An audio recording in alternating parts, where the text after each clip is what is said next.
Hello mga kakampon, are you alright? Yes, alright. Ngayon ay mag-try tayo magluto sa initan kasi trending ito. Nakikita ko ito sa mga TikTok.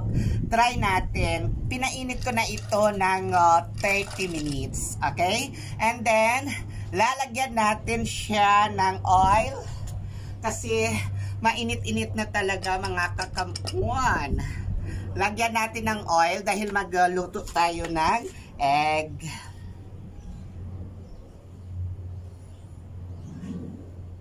Okay, pagkatapos nito, painitin natin siya ng mga, mainit,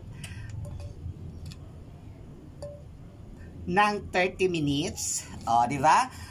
Pagkatapos ilagay natin yung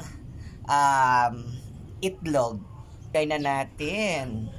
Dahil sa tirik ng araw talaga mga kakampon, ito na nilagay ko na. Ito na, naluto na talaga.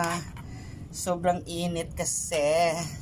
O, diba? At least may pang-ulam na ako mga kakampon. O, diba? Try nyo kasi sa extreme ng init talaga. Maluto talaga siya. O, diba?